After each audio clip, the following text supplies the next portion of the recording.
επικοινωνίας του Ιωνίου Πανεπιστημίου. Θα σας παρουσιάσω το άρθρο με τίτλο «Μέσα κοινωνικής δικτύωσης και παραβιάσεις του GDPR για ανήλικους χρήστες» που συντάξαμε από κοινού με τον καθηγητή, τον κύριο Σπυρίδο Βολικαλά και την κυρία Ευτυχία Τσίκα, φοιτήτρια του μεταπτυχιακού προγράμματος του Ιωνίου Πανεπιστημίου. Η δεκαετία του 90 ήταν ένα εργαλείο για την επικοινωνία των πολιτών όταν έγινε ευρεία η χρήση του.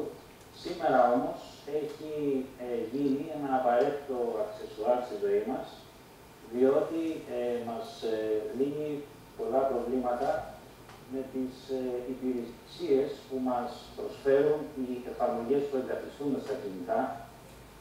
Η διάδραση λοιπόν του χρήστη με τις εφαρμογές αυτές περιλαμβάνει και την ανταλλαγή προσωπικών δεδομένων. Καλησπέρα σε όλους, είμαι ο Λεωνίδας Πασκάρης.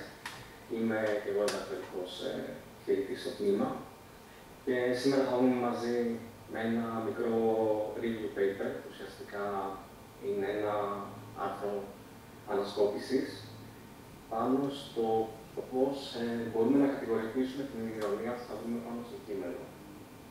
Ουσιαστικά το παράδειγμα των review papers είναι να δούμε το τι γίνεται ερευνητικά σε κάποιον τομέα τον τελευταίο καιρό, τα τελευταία χρόνια ή ακόμα και πιο πίσω, και να συνοψίσουμε ότι μοντέλο ή τεχνολογία υπάρχει σε αυτό το τομέα. Συγκεκριμένα, εμείς εδώ πέρα θα δούμε τι γίνεται στην αναγνώριση της ηρωνίας. Τώρα, όσον αφορά τη μηχανική μάθηση. Στη μηχανική μάθηση έχουμε μεθόδους που μαθαίνουν αναλύοντας δεδομένα. Και στη συνέχεια, με βάση τη γνώση που αποκτούν, μπορούμε να λάβουν κάποιες αποφάσεις ή να κάνουν προβλέψεις με βάση τα δεδομένα αυτά. Τώρα, οι μέθοδοι αυτοί, οι machine learning μέθοδοι, οι μέθοδοι μηχανικής μάθησης, θα πρέπει με κάποιο τρόπο να εκπαιδευτούν, έτσι ώστε να μάθουν να κάνουν κάποια διεργασία, κάποια δουλειά. Όπως πολύ ωραία είπε και ο Βαγγέλης πριν, τα τελευταία χρόνια παρατηρείται μια ραγδαία αύξηση του αριθμού των ασύμβατων επικοινωνιών. Και το δίκτυο 5G ήταν αυτό το οποίο έχει σχεδιαστεί να παρέχει αύξηση της χωρητικότητας συγκρινόμενο με το δίκτυο 4G της προηγούμενης γενιάς. Βελτιώνοντας την αποδοτικότητα και υποστηρίζοντας πολλές υπηρεσίες όπως το διαδίκτυο των πραγμάτων, τις τεχνολογίες μηχανής προς μηχανή, επικοινωνία συσκευών, μετασυσκευών, υπηρεσίες cloud κτλ.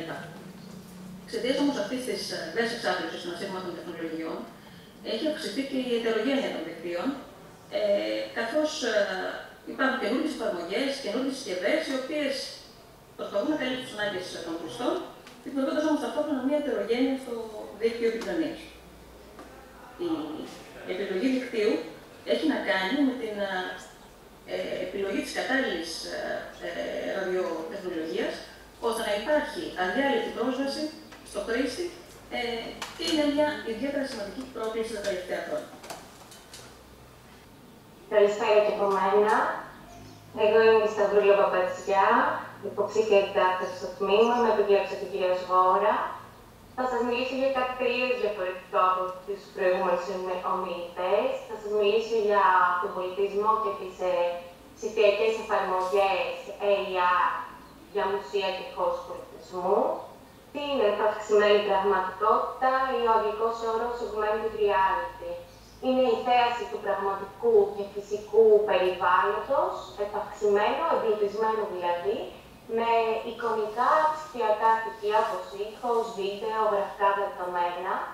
Ο όρος εισήχθη πολύ στις αρχές της δεκαετίας του 90 από τους Τόμας Κοντέλ και Ντέιβιντ Μίτσελ. Είμαι λοιπόν ο Νίκος Παπαδής και κάνουμε με την πλειοψηφία την Αγγελική Σγόρα και η έρευνα την οποία κάνουμε έχει σχέση με τα αλγοριθμικά συστήματα λήψης αποφάσεων και εστιάζουμε στη δημόσια διοίκηση.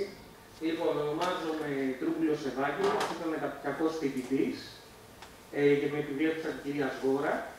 Και το θέμα μου ήταν εξόρυξη και ανάλυση δεδομένων από πολιτικά άρθρα στο διαδίκτυο για τις εθνικές εκλογές του 2023. Η διπλωματική μου εργασία έχει να κάνει με το ethical branding στην ψηφιακή εποχή και ο στόχος μου είναι να φέρω κοντά το ethical, αυτό που ονομάζεται ethical branding με το digital marketing και να παρουσιάσω τις συσχετήσεις και διαφορές τους. Είναι μια κατά βάση ποιοτική έρευνα